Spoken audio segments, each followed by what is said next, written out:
करते हैं। आज का चैप्टर भूगोल क्लास 8 का रहने वाला है। भूमि, मृदा, जल, प्राकृतिक वनस्पति और वन्य जीव संसाधन के बारे में इस चैप्टर के अंदर हम लोग डिस्कस करेंगे। और ये चैप्टर भी आपके सीटेट के एग्ज़ाम के लिए बहुत ज़्यादा इंपॉर्टेंट रहने वाला है। जो भी इंपॉर्टेंट पॉइंट्स हैं वही हम इसमें कवर करेंगे, क्योंकि चैप्टर कुछ ज़्यादा ही बड़ा है। तो जो इम्पोर्टेंट हम उसी को सिर्फ यहाँ पे देखेंगे, मतलब पढ़ेंगे सारा चैप्टर ही। अगर आप चैनल पे नए हैं तो प्लीज़ दोस्तों चैनल को सब्सक्राइब कर लीजिए। आपको एग्ज़ाम से पहले आपको जितने भी सीटेट्स के नोट्स हैं वो हम फ्री ऑफ कॉस्ट आपको इसी वीडियो में प्रोवाइड कराएंगे, जो कि वन लाइनर रहने वाले हैं। चलिए शुरू करते हैं अपना आज का चैप्टर। देखिए ये चैप्टर जो है आपको जैसे समझ में आ रहा होगा कि भूमि यानी ज़मीन, मिट्टी और जल और प्राकृतिक जो भी वनस्पति है और जो भी यहाँ पे वन्य जीवन है, जो संसाधन है, उसके बारे में हम चैप्टर में पढ़ेंगे। तो यहाँ पे देखिए नीचे आते हैं। क्या आप जानते हैं विश्व की 90% जनसंख्या भूमि क्षेत्र पर 30% भाग पर ही रहती है। मतलब 90% की जो जनसंख्या है विश्व के अंदर वो सिर्फ 30% भाग पर ही रहती है। शेष 70% भूमि पर यह तो विरल जनसंख्या है या तो निर्जन है। ठीक है, ये आपको याद रखना है, पेपर में कई बार क्वेश्चन बन जाता है। यहाँ देखिए, यहाँ पे कुछ कहानी के रूप में है, ये एक बार आप लोग देख लीजिएगा।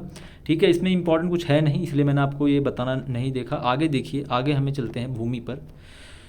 तो यहाँ से आपका इंपॉर्टेंट चैप्टर स्टार्ट होता है। यहाँ पे देखिए प्राकृतिक संसाधनों में भूमि भी शामिल है। आपको पता है कि महत्वपूर्ण सबसे ज़्यादा भूमि है, क्योंकि भूपृष्ठ के कुल क्षेत्रफल का लगभग 30% भाग भूमि है। यानी कि पृथ्वी के ऊपर 30% का भाग ही भूमि है। यही नहीं, इस थोड़े से प्रतिशत के भी सभी भाग आवास योग्य नहीं है। यानी कुछ ऐसे भी इसमें जगह हैं जहाँ पे हम रहने योग्य जो जीवन है वो संभव ही नहीं है। मुख्य भूमि और जलवायु के भिन्न भिन्न लक्षणों के कारण विश्व के विभिन्न भागों में जनसंख्या का जो वितरण है वो असमान पाया जाता है। ठीक है, तो हर जगह का अपनी अपनी जो जनसंख्या का जो वितरण है वो असमान पाया जाता है विश्व के अलग अलग हिस्सों में। स्थलाकृति पर्वत और तीव्र ढाल, जलाकृति ऊबड़ खाबड़ संभवित निम्न क्षेत्र, मरुस्थल क्षेत्र एवं सघन वन क्षेत्र सामान्य, विरल अथवा निर्जन है। तो यानी कि यहाँ पे बात ये बताई जा रही है कि विश्व के अंदर जितने भी भूमि का इलाका है वो अलग अलग स्थलाकृति, अलग अलग पर्वत ढाल, अलग अलग क्षेत्र में अलग अलग प्रकार की देखी जाती है। जैसे आप जम्मू की तरफ जाएंगे तो वहाँ पे पहाड़ आपको देखने को मिलेगा, उत्तर प्रदेश की तरफ आएंगे तो आपको समतल मैदान देखने को मिलेगा। ठीक है, तो इस तरीके का आपको यहाँ पे समझाया जा रहा है। इस तरीके के आपको अलग अलग भिन्न भिन्न रूप देखने को मिलते हैं भूमि के। ठीक है, आगे है उर्वरक मैदान और नदी घाटियों में कृषि के लिए उपयुक्त भूमि उपलब्ध है। तो जैसे कि मैदान और नदी घाटियों के अंदर कृषि के लिए भूमि उपलब्ध है, यानी आप खेती कर सकते हैं क्योंकि समतल भूमि है और आपको नदी का भी जो पानी है वो वहाँ पे स्रोत मिल रहा है। इसलिए ये स्थान विश्व के सघन बसे क्षेत्र हैं। यानी इस यहाँ पर क्या होता है, यहाँ पे ज़्यादा से ज़्यादा लोग निवास करते हैं, क्योंकि यहाँ पे भूमि है, अच्छी खासी उपज फसल होती है, इसलिए यहाँ पे लोग ज़्यादा निवास करते हैं। देखिए जो आपको फ़ोटो दिखाया जा रहा है ये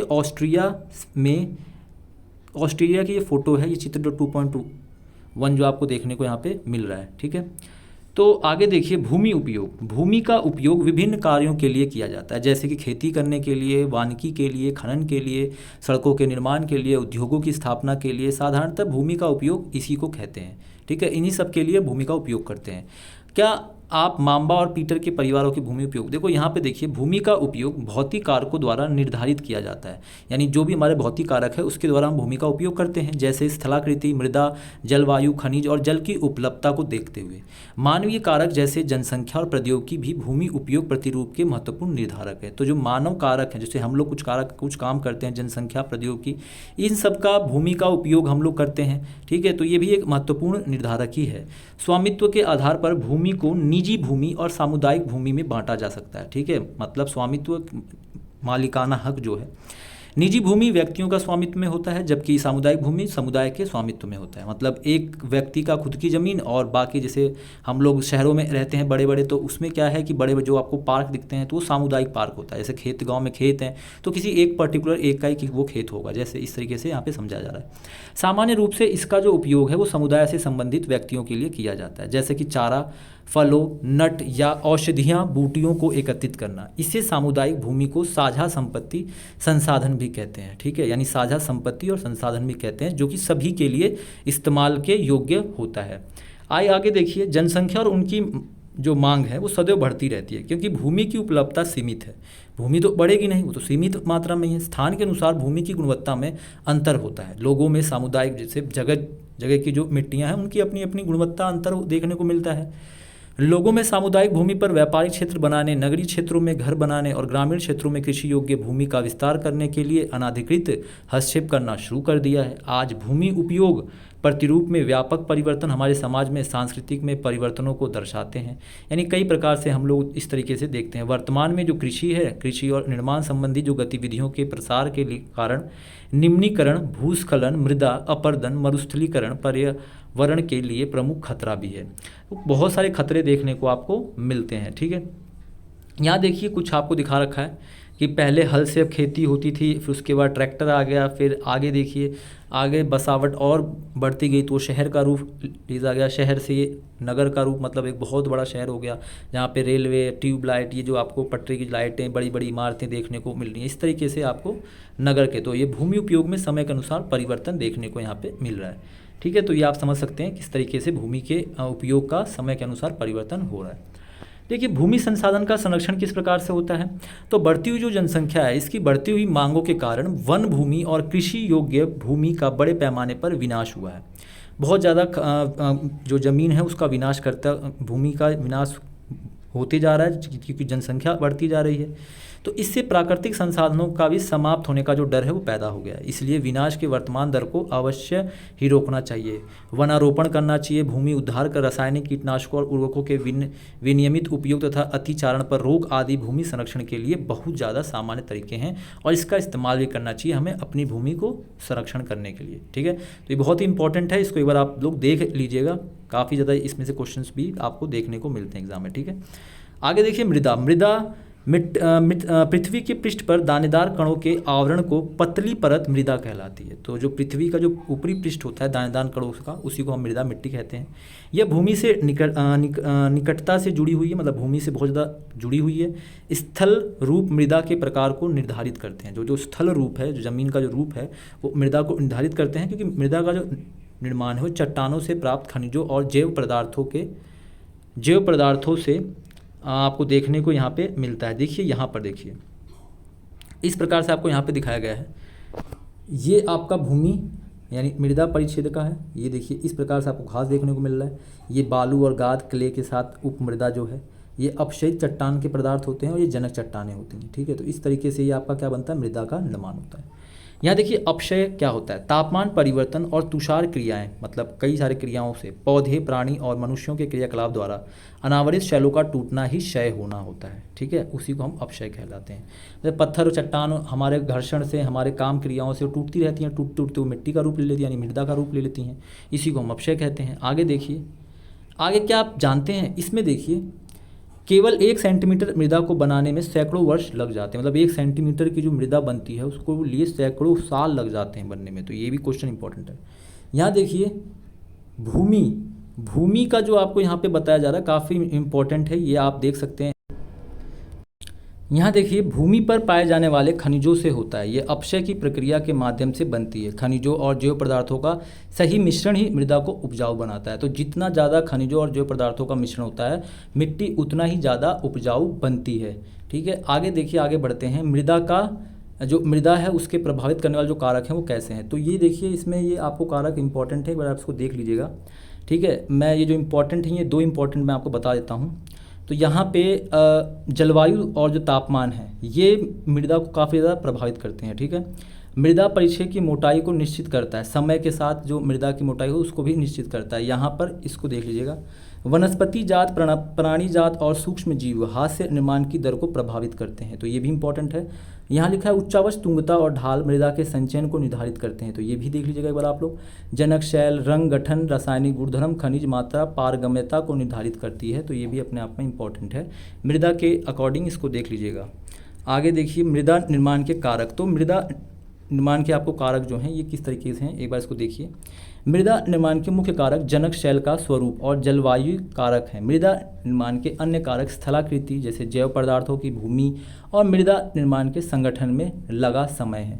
अलग अलग स्थानों में ये भिन्न भिन्न देखने को आपको मिलता है। तो मृदा के जो निर्माण के जो अन्य कारक होते हैं ये भूमि और मृदा के अलग अलग स्थानों के अलग अलग भिन्न भिन्न जो इसके जो रूप हैं उसके अकॉर्डिंग ये देखने को मिलता है। मृदा का निम्नीकरण और संरक्षण के उपाय, जैसे उसके नुकसान और जो उसके संरक्षण है क्या क्या उपाय इसके देखने को मिलते हैं। तो देखिए, मृदा अपरदन और क्षीणता मृदा संसाधन के दो मुख्य खतरे हैं। पहला है मानवीय और प्राकृतिक दोनों ही कारकों में मृदाओं का निम्नीकरण हो सकता है। तो हमारे लिए हमसे भी होता है और कुछ प्राकृतिक रूप से भी देखने को मिलता है। मृदा के निम्नीकरण में सहायक कारक वनोन्मूलन होता है, जैसे अतिचारण, रासायनिक उर्वरक और कीटनाशकों का अत्यधिक उपयोग जब हम करते हैं तब। वर्षा दोहन, भूस्खलन और बाढ़ है। मृदा संरक्षण की कुछ विधियां निम्न प्रकार से हैं, जैसे कि मल्च बनाना, तो इससे हम लोग भूमि के जो भूमि है उसकी संरक्षण कर सकते हैं, मृदा का संरक्षण कर सकते हैं। जैसे पौधे के बीच में अनावृत भूमि जैव पदार्थ जैसे घास फूस से ढक दी जाती है, इससे मृदा का जो आर्द्रता है वो कम हो जाती है, तो ये इसे कहते हैं हम लोग मल्च। वेदिका फार्म देखिए यहाँ पे आपको दिखाया गया है, इस तरीके से पहाड़ी पर देखी जाती है। तो इसमें देखिए चौड़े समतल सोपान अथवा वेदिका तीव्र ढाल पर बनाए जाते हैं, तो ये ढलान के रूप में बनाए जाते हैं, सपाट सतह पर फसलें उगाने के लिए उपलब्ध होती हैं। तो यहाँ पे एक सीढ़ी नुमा खेती की जाती है और इससे पृष्ठ प्रवाह मृदा अपरदन कम होता है, मृदा का जो अपक्षय होता है बहुत कम देखने को मिलता है। अगला है समोच्च रेखीय जुताई। देखिए इस प्रकार से जुताई की जाती है, यहाँ पे देखिए इस तरीके से जुताई की जाती है, इसको समोच्च रेखीय जुताई कहते हैं। ठीक है, आगे देखिए समोच्च रेखा जुताई एक पहाड़ी ढाल पर समोच्च रेखा के समांतर जुताई ढाल से नीचे बहते जल के लिए एक प्राकृतिक अवरोध बनाया, मतलब रुकावट के लिए बना अवरोध का निर्माण करती है, जिससे कि जो मिट्टी जो ढाल है जो मृदा है वो वहीं पर रुक जाए। अगला है रक्षक मेखलाएं। तो देखिए यहाँ पे रक्षक मेखलाएं के बारे में दिखाया गया कि शुष्क प्रदेशों में पवन और गति रोकने के लिए वृक्ष कतारों में लगाए जाते हैं, ताकि जो मृदा का आवरण है वो उसको बचाया जा सके। तो ये तटीय इलाकों में देखने हैं और ये सीधी लाइन में कतार में जो पेड़ होते हैं वो लगाए जाते हैं। ठीक है, आगे देखिए समोच्च रेखीय रोधिकाएँ। समोच्च रेखियों पर रोधिकाएँ बनाने के लिए पत्थर, घास, मृदा का उपयोग किया जाता है। तो रोधिकाओं के सामने जल एकत्र करने के लिए खाई बनाई जाती है। ठीक है, क्या बनाई जाती है? खाई। तो इस खाई के द्वारा काफ़ी ज़्यादा आपको फ़ायदा भी देखने को मिलता है। ठीक है, आगे देखिए, आगे है आपका चट्टान बांध। देखो ये जल के प्रवाह को कम करने के लिए बनाए जाते हैं। तो चट्टान बांध जो हैं ये जल के प्रवाह को कम करने के लिए बनाए जाते हैं, जिससे नालियों की रक्षा करते हैं और मृदा क्षति को रोकते भी हैं। तो चट्टान बांध भी मृदा की क्षति को रोकने में सफल सिद्ध हुआ है। बीज की फसल उगाना, जैसे यहाँ पे बीज का फसल जो उगाना होता है, वर्षा दोहन में मृदा को सुरक्षित रखने के लिए अलग अलग समय पर भिन्न भिन्न फसलों का एकांतरित कतारों में उगाई जाती हैं। तो इसको बोलते हैं कि बीज की फसल उगाना। क्या आप जानते हैं वर्ष 1975 में मानव उपयोग के लिए जल की खपत 3850 घन किलोमीटर थी, जो कि वर्ष 2000 से बढ़कर 6000 घन किलोमीटर वर्ष से भी अधिक हो गई है। तो ये भी बहुत ज़्यादा इंपॉर्टेंट है। कई बार क्वेश्चन इसमें से बनते नहीं बट इंपॉर्टेंट है, आप अपने नॉलेज के लिए भी इसको याद कर सकते हैं। आगे देखिए जल एक महत्वपूर्ण नवीकरणीय प्राकृतिक संसाधन है, जो कि भूपृष्ठ पर 3/4 भाग पे ढका हुआ है, जैसे आपको पता ही होगा। इसलिए इसे जल ग्रह कहना उपयुक्त है, मतलब कि हम पृथ्वी को जल ग्रह भी कह सकते हैं। लगभग 3.5 अरब वर्ष पहले जीवन आदि महासागरों से ही शुरू हुआ था। यद्यपि आज भी महासागर पृथ्वी की सतह के 2/3 भाग को ढके हुए हैं और विविध प्रकार के पौधे और जंतुओं की मदद करते हैं। महासागरों का जो जल लवणीय है, यानी कि नमक वाला है और मानवीय उपयोग के लिए उपयुक्त नहीं है, मतलब हम उसका इस्तेमाल नहीं कर सकते। अलवणीय जल केवल 2.7% ही मौजूद है पृथ्वी के ऊपर। इसका लगभग 70% भाग बर्फ़ की चादरों से हिमानियों के रूप में अंटार्कटिका, ग्रीनलैंड और पर्वतीय प्रदेशों में पाया जाता है। यानी 2.7% का भी 70% भाग जो है वो बर्फ़ के रूप में पाया गया है। अपनी स्थिति के कारण ये मनुष्य की पहुंच के बाहर है। केवल 1% अलवण जल उपलब्ध है और वह मानव उपभोग के लिए उपयुक्त है। यानी 1% ही हम सिर्फ पानी का उपयोग करते हैं। यह भूम जल, नदी और झील में पृष्ठीय जल के रूप में तथा वायुमंडल के जलवाष्प के रूप में पाया जाता है। तो 1% भाग इतने सारे रूपों में आपको देखने को मिलता है, ये जो आपको बताया जा रहा है। ठीक है, आगे देखिए, क्या आप जानते हैं एक टपकता नल एक वर्ष में 1200 लीटर जल व्यर्थ करता है। तो ये इंपॉर्टेंट है, इसको आप देख लीजिएगा। जो आप लोग ऐसे छोड़ देते हैं पानी को, काफ़ी पानी नुकसान होता है। आगे देखिए, इसलिए अलवणीय जल पृथ्वी का सबसे अधिक मूल्यवान पदार्थ है। पृथ्वी पर जल का बढ़ाया जा सकता है और न घटाया जा सकता है। इसकी कुल मात्रा स्थिर रहती है। इसकी प्रचुरता में विविधता प्रतीत होती है, क्योंकि यह वाष्पीकरण, वर्षण और वाह की प्रक्रियाओं द्वारा महासागरों, वायु, भूमि और पुनः महासागरों में चक्रण द्वारा निरंतर गतिशील रहता है, यानी कि घूमता रहता है। जैसा कि आप जानते हैं, इसे जल चक्र कहते हैं। इसे क्या कहते हैं? जल चक्र कहते हैं। यानी कि वाष्पीकृत होकर वर्षा के रूप में वापस से भूमि और महासागरों में गिरता है और फिर वाष्पीकृत होकर फिर वापस से वैसे ही चलता है। तो मनुष्य जल की बड़ी मात्रा का उपयोग न केवल पीने और धुलाई में ही करता है वरना उत्पादन प्रक्रिया में भी करता है। जैसे जल कृषि, उद्योग, बांधों के जलाशयों के माध्यम से विद्युत का उत्पादन करने में भी इसका प्रयोग किया जाता है। जल स्रोतों के सूखने अथवा जल प्रदूषण के कारण अलवणीय जल की आपूर्ति की कमी के मुख्य कारक बढ़ती जनसंख्या भी है, भोजन और नकदी फसलों की बढ़ती मांग भी है, बढ़ती नगरीकरण और बेहतर होता जीवन स्तर भी देखने को यहाँ पे मिलता है। आगे देखिए क्रियाकलाप। यहाँ पे बोला है कि 150 लीटर जल का उपयोग करता है एक भारतीय प्रतिदिन में। मतलब एक इंसान एक दिन में 150 लीटर पानी का इस्तेमाल करता है। कुछ इस प्रकार से वो इस्तेमाल करता है। आप इसे एक बार देख लीजिएगा। आगे देखिए जल की उपलब्धता की समस्याएं किस प्रकार से देखी जाती हैं। तो विश्व के कई प्रदेशों में जल की कमी है। ज़्यादातर अफ्रीका और पश्चिमी एशिया में देखने को मिलता है। दक्षिणी एशिया, पश्चिमी संयुक्त राज्य अमेरिका के भाग, उत्तरी पश्चिमी मैक्सिको, दक्षिणी अमेरिका के भाग और संपूर्ण ऑस्ट्रेलिया अलवणीय जल की आपूर्ति की कमी का सामना कर रहे हैं। तो ये जो देश हैं ये इस पानी की किल्लत से जूझ रहे हैं। ठीक है, ये देश ऐसे जलवायु प्रदेशों में स्थित हैं जहां अक्सर सूखा ही पड़ता है। उनमें जलाभाव की अधिक समस्या बनी रहती है। इस प्रकार जल का अभाव मौसमी अथवा वार्षिक वर्षण में विविधता के परिणाम स्वरूप देखने को मिल सकता है अथवा अति उपयोग और जल स्रोतों के संदूषण के कारण भी जल का अभाव हो सकता है। तो यानी हमें प्रदूषण और जल के जो प्रदूषण जो जल में है उसको भी कम करना चाहिए और समस्या के ऊपर इस पर ध्यान भी देना चाहिए। ठीक है, तो इस सब चीज़ों को बहुत ज़्यादा आपको ध्यान देना है और आने वाली पीढ़ी के लिए भी आपको इसको बचा कर रखना। तो पानी का नुकसान नहीं करना चाहिए किसी को भी। यमुना नदी वाहित मल और औद्योगिक बहिस्वाद एवं कचरे के कारण प्रदूषित हो रही है। आपको जैसे पता है कि दिल्ली में जो यमुना नदी है इसके अंदर फैक्ट्रियों के जो पानी है उसको बहाया जाता है जिससे कि काफ़ी ज़्यादा पानी को दूषित देखा जाता है यहाँ पर। ठीक है, तो इसके लिए सरकार को काम करना चाहिए और हमें भी काम करना चाहिए आगे बढ़कर। ठीक है, आगे है जल संसाधन का संरक्षण किस प्रकार से किया जाए। तो आज के विश्व में शुद्ध और पर्याप्त जल स्रोत तक पहुँचना एक बड़ी समस्या बन गई है क्योंकि क्षीण होते संसाधन के संरक्षण के लिए कदम उठाने चाहिए। जल एवं नवीकरणीय संसाधन है तथापि इसका जो अति उपयोग और प्रदूषण इसे उपयोग के लिए अनुपयुक्त बना देते हैं। औषधित या आंशिक रूप से औषधित वाहित मल, कृषि रसायनों का विसर्जन और जल निकायों में औद्योगिक बहिस्राव जल के प्रमुख संदूषक है। मतलब कि इसके अंदर जो जल जैसे नदियां हैं इसके अंदर क्या बहाया जाता है तो रसायन विसर्जन, औद्योगिक का जो पानी है ये सब, तो हम बहुत सारी चीज़ें उसके अंदर गिराते हैं। इससे शामिल नाइट्रोजन धातुएं पीड़कनाशी जल को प्रदूषित कर देते हैं। इनमें से ज़्यादातर रसायन अजैविक नवीकरणीय होने के कारण जल द्वारा मानव शरीर में पहुंच जाते हैं। इन प्रदूषकों को जल निकायों में छोड़ने से पूर्व बहिस्रावों को उपयुक्त विधि से शोषित करके जल का प्रदूषण नियंत्रित किया जा सकता है। तो यानी कई सारे प्रदूषकों और निकायों को छोड़ने से या बहिस्रावों को उपयुक्त विधि से शोषित करने से ही जल को हम लोग प्रदूषित होने से बचा सकते हैं। वन और मतलब कि जो भी हम गंदा पानी और जो भी मानव क्रियाओं द्वारा जो भी नुकसान होता है, जो भी हम रासायनिक जो भी चीज़ें हैं उसको उसमें बहाते हैं तो उस पर कंट्रोल करना चाहिए, तभी हम जाके जल को बचा सकते हैं। वन और वन्य वनस्पति आवरणीय धरातलीय प्रवाह को मंद करते हैं। तो वन और वनस्पति की जो धरातलीय प्रवाह है वो क्या करते हैं, धीमी करते हैं और भूमिगत जल को पुनः पूरित करते हैं। जल संग्रहण पृष्ठभूमि प्रवाह को बचाने की दूसरी विधि है।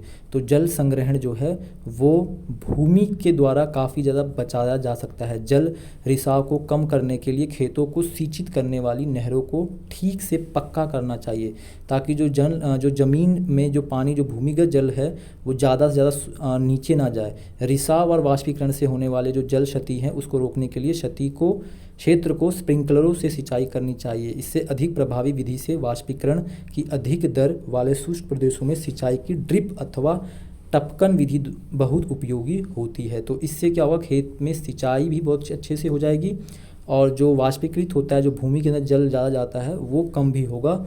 सिंचाई की इन विधियों को अपनाकर बहुमूल्य जल संसाधनों को संरक्षित किया जा सकता है। तो इस प्रकार से हम लोग जल को भी सुरक्षित रख सकते हैं। आगे देखिए, वर्ष का एक दौर 8,000 लीटर जल बचाने के लिए औसतन 2 घंटे की वर्षा का एक दौर। ठीक है, तो इस प्रकार से काफ़ी है। तो इस तरीके से हमें संग्रहण करना चाहिए जल का, वर्षा का जो जल आता है उसको संग्रहण करना चाहिए। प्राकृतिक वनस्पति और वन्य जीव, तो यहाँ पे भी ये कुछ स्कूल के बच्चे हैं, जैसे कि यहाँ पे बोला गया प्राकृतिक वनस्पति और वन्य जीव केवल स्थल मंडल, जल मंडल और वायुमंडल के बीच जुड़े एक संकरे क्षेत्र में ही पाए जाते हैं, मतलब जिसे हम जैव मंडल कहते हैं। तो जैव मंडल में ही ये सारी चीज़ें मौजूद हैं। जैव मंडल में सभी जीवित जाति जीवित रहने के लिए एक दूसरे को पारस्परिक संबंधित निर्भरता पे जीवित हैं। तो जैव मंडल में ही एक दूसरे से सब क्या हैं, निर्भर हैं। इस जीवन आधारित तंत्र को परितंत्र कहते हैं। तो इस जीवन आधारित जो ये तंत्र है उसको हम परितंत्र के नाम से जानते हैं। वनस्पति और वन्य जीव बहुमूल्य संसाधन है। पौधे हमें इमारती लकड़ी देते हैं। पौधे जो होते हैं वो हमें क्या देते हैं, इमारती लकड़ी देते हैं। प्राणियों को आश्रय देते हैं, ऑक्सीजन उत्पन्न करते हैं जिसमें हम सांस लेते हैं। फसलों को उगाने के लिए बहुत ज़्यादा ज़रूरी है मृदा की सुरक्षा करना। रक्षक मेखला के रूप में कार्य करते हैं। भूमिगत जल के संग्रह में सहायता करते हैं। हम फल, लेटेक्स, तारपीन का तेल, गोंद, औषधियाँ, पौधे और कागज़ प्रदान करते हैं जो आपके अध्ययन के लिए बहुत ज़्यादा आवश्यक है। पौधे के असंख्य उपयोग हैं, उनमें आप कुछ और जोड़ सकते हैं। तो पौधों के भी कई सारे उपयोग होते हैं और कई सारे काम हमारे लिए उपयोगी सिद्ध होते हैं। वन्य जीवन के अंतर्गत जो जंतु हैं, कीट हैं, जलीय जीव हैं, ये सारे रूप आते हैं। इनमें हमें दूध, मांस, खाल, ऊन प्राप्त होती है। कीट जैसे मधुमक्खी है, उससे हमें शहद मिलता है, फूलों के परागण में मदद करती है और पारितंत्र में अपघटक के रूप में एक महत्वपूर्ण भूमिका निभाती है। तो कौन है वो, फूल। आगे देखिए, चिड़िया अपने भोजन के लिए कीटों पर निर्भर है और अपघटकों के रूप में कार्य करती है। गिद्ध मृत जीव जंतुओं को खाने के लिए कारकों का अपमार्जक और पर्यावरण का एक महत्वपूर्ण शोधक समझा जाता है। इसलिए प्राणी चाहे बड़े हों अथवा छोटे, सभी पारितंत्र के संतुलन को बनाए रखने के लिए जरूरी, यानी एक दूसरे से सभी जुड़े हुए हैं जिससे पारितंत्र का निर्माण होता है। ठीक है, आप समझ गए होंगे कि मैं क्या समझना चाहता हूँ। तो ये सारी जो चीज़ें मैंने आपको बताई हैं ये सब एक दूसरे से जुड़े हुए हैं। जैसे मधुमक्खी हमें शहद देती है और मधुमक्खी को शहद कहाँ से मिलता है, तो फूलों से। तो ये सब चीज़ें, और फिर शहद हमारे लिए कई सारी चीज़ रूप में क्या करता है, उपयोग में ही है। तो सब चीज़ें आपस में जुड़ी हुई हैं, तो इसी को हम पारितंत्र कहते हैं। प्राकृतिक वनस्पति का वितरण, देखो वनस्पति की वृद्धि मुख्य रूप से तापमान और आर्द्रता पर ही निर्भर करती है और स्थल पर निर्भर करती है। विश्व की वनस्पति के मुख्य प्रकार के 4 वर्गों में रखा जा सकता है, जैसे वन है, घास है, स्थल है, गुल्म और टुंड्रा। तो ये 4 तरीके के हमारे प्राकृतिक जो वनस्पति हैं इसमें देखे जा सकते हैं।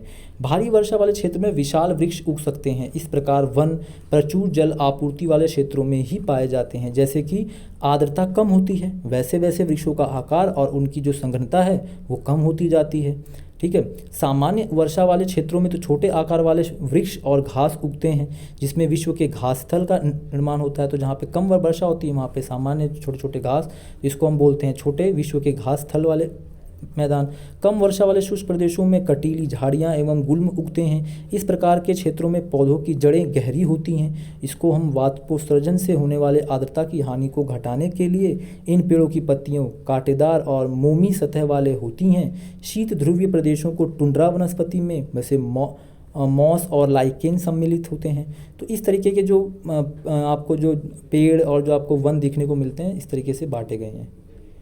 पिछले 2 शताब्दियों में विश्व में जितने लोग थे इस समय उनसे कहीं अधिक लोग हैं। ठीक है, क्योंकि बढ़ती जनसंख्या के पोषण के लिए फसलों को उगाने के लिए वनों के विशाल क्षेत्रों में वृक्ष काटे दिए गए हैं। तो जितनी जनसंख्या बढ़ रही है तो जनसंख्या के बढ़ने के साथ साथ वनों को काटा जा रहा है और उसमें फसल उगाई जा रही है ताकि पूर्ति हो सके। विश्व भर में वनों का आवरण तेजी से समाप्त हो रहा है। इस बहुमूल्य संसाधन के संरक्षण की तुरंत आवश्यकता है, वरना हमें ऑक्सीजन की कमी महसूस होने लगेगी। इससे ये खतरा पैदा हो सकता है। प्राकृतिक वनस्पति और वन्य जीवन का संरक्षण, तो देखो वह हमारी संपदा पौधे जंतुओं को आश्रय प्रदान करते हैं और साथ ही परितंत्र को भी अनुरक्षित रखते हैं। पता होना चाहिए कि पौधे और जंतु जो हैं ये सभी चीज़ों को सुरक्षित रखते हैं। जलवायु में परिवर्तन और मानव हस्तक्षेप के कारण पौधे और जंतुओं के प्राकृतिक आवास नष्ट हो सकते हैं। इससे बहुत सी जातियाँ असुरक्षित अथवा संकटापन्न और लुप्त होने के कगार पर है। वनोन्मूलन, मृदा अपरदन, निर्माण कार्य दावानल और भूस्खलन में से कुछ मानव और प्राकृतिक कारक हैं जो मिलकर इन महत्वपूर्ण प्राकृतिक संसाधनों के लुप्त होने की प्रक्रिया को बढ़ावा देते हैं। आज की मुख्य चिंताओं में से एक अनाधिकार शिकार करने की संख्या का बढ़ना है, जिससे कुछ खास प्रजातियों की जो संख्याएं हैं, जैसे सुनामी के पश्चात ग्रेट निकोबार के वर्षा प्रचुर वन में क्षति हुई थी ये, ठीक है। तो प्रजातियों की जो कुछ संख्याएं हैं, जैसे में इसमें तेज़ी से कमी आ रही है, बहुत तेज़ी से चीज़ों में कमी आ रही है। पशु खाल, चमड़ा, नाखून, दांत और पंखों के साथ सींगों वाले एकत्रीकरण और गैरकानूनी व्यापार के लिए जंतुओं को अनाधिकार शिकार किया जा रहा है, उनको मारा जा रहा है, जिससे कि ये खतरा जो है पारितंत्र पर खतरा मंडराता जा रहा है। इनमें से कुछ जंतु चीता, शेर, हाथी, ब्लैक बक, मगरमच्छ, दरियाई घोड़ा, हिम तेंदुआ, शुतुरमुर्ग और मोर हैं। इनका जो संरक्षण है वो जागरूकता बढ़ाकर किया जा सकता है। तो लोग अपनी आवश्यकताओं को पूर्ति करने के लिए लोग प्राकृतिक चीज़ों को क्या कर रहे हैं, नुकसान पहुंचा रहे हैं, जिससे कि प्राकृतिक में बहुत तेज़ी से बदलाव देखने को मिल रहा है। राष्ट्रीय उद्यान, वन्य जीव अभयारण्य, जैव मंडल निश्चय हमारी प्राकृतिक वनस्पति और वन्य जीवन को सुरक्षित रखने के लिए बनाए जाते हैं।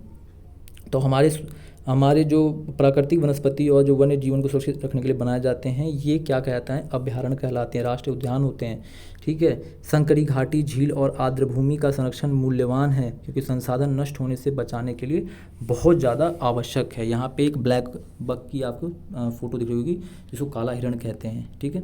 आई होप दोस्तों आपको ये यहाँ तक समझ में आया होगा। आगे देखिए, राष्ट्रीय उद्यान वर्तमान और भविष्य की पीढ़ी के लिए एक या एक से अधिक परितंत्र की परिस्थितियाँ एकत्र रक्षा के लिए नामित किया गया प्राकृतिक क्षेत्र। तो राष्ट्रीय उद्यान जो है ये वर्तमान, भविष्य और पीढ़ियों की सुरक्षा के लिए बनाया गया है, जिससे परितंत्र की सुरक्षा की जा सके, ठीक है। आई होप आपको समझ में आया होगा।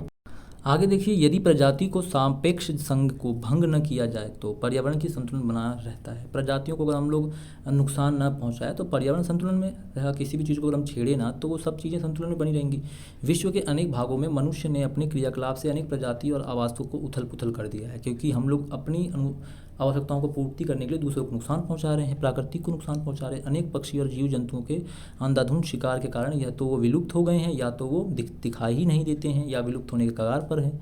प्रादेशिक और सामुदायिक स्तर पर जागरूकता कार्यक्रम जैसे सामाजिक वानिकी वन महोत्सव की प्रोत्साहित करना चाहिए, जिससे कि हम लोग अपने जो परितंत्र है उससे जुड़ सकें। स्कूल के बच्चों को पक्षी देखने, प्राकृतिक कैंपों में जाने के लिए प्रोत्साहित करना चाहिए, ताकि वे बच्चे जो हैं वो विविध जातियों के निवास का अवलोकन कर सकें। बहुत से देश पक्षी और पशुओं को मारने और उनके व्यापार करने के विरुद्ध हैं, लेकिन भारत में शेर, चीता, हिरण, भारतीय सारंग और मोर को मारना अवैध माना गया है, जिसको भारत सरकार ने भी अवैध घोषित कर रखा है, ठीक है।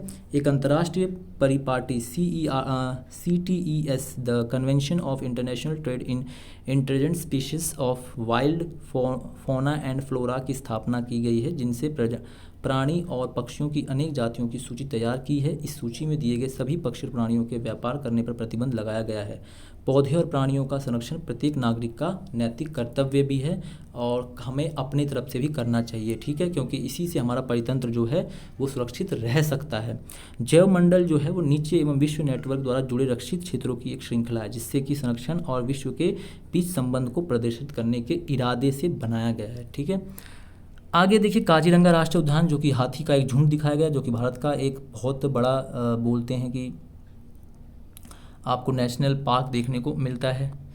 तो आगे देखिए, आगे आपका क्वेश्चन से स्टार्ट होता है कि मृदा का निर्माण के उत्तरदायी और मुख्य जलवायु कारक कौन कौन से हैं। निम्नलिखित के 2 कारक लिखिए। मैंने बताया था आपको भूमि के महत्वपूर्ण संसाधनों को क्या माना जाता है, तो ये सब मैंने आपको ऊपर पढ़ा दिया है, ठीक है, ये इंपॉर्टेंट भी है। आगे देखिए, यहाँ पे सही उत्तर को चिन्हित कीजिए। तो निम्नलिखित में से कौन सा कारक मृदा निर्माण का नहीं है, तो मृदा निर्माण का कौन सा कारक नहीं है ये आपको बताना है। निम्नलिखित में से कौन सा विधि तीव्र ढालों की मृदा पर अपरदन को रोकने के लिए सर्वाधिक उपयुक्त है। तो देखिए दोस्तों, पहले का आपको मैं बता दूं, पहले का आपका है ख, मृदा का गठन, और निम्नलिखित में से कौन सी विधि तीव्र ढालों पर मृदा अपरदन को रोकने के लिए सर्वाधिक उपयुक्त है। रक्षक मेखला, मल्चिंग या वेदिका। तो वेदिका कृषि जो है ये आप लिख सकते हैं इसमें।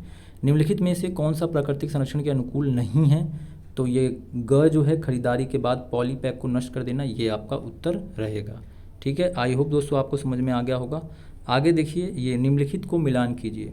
तो ये एक बार आप लोग देखिएगा, क्योंकि मैंने आपको अच्छे से पढ़ाया हुआ है, आप मिलान करने से पहले एक बार इसको आप देख लीजिएगा, ठीक है। अगर आपको चैप्टर पसंद आया हो, वीडियो आपको अच्छी लगी हो, तो प्लीज़ चैनल को सब्सक्राइब कर लीजिए। आपको फ्री ऑफ नोट्स जो हैं वो पेपर से पहले हम आपको प्रोवाइड करा देंगे। मिलते हैं अपने नेक्स्ट चैप्टर में, तब तक के लिए धन्यवाद।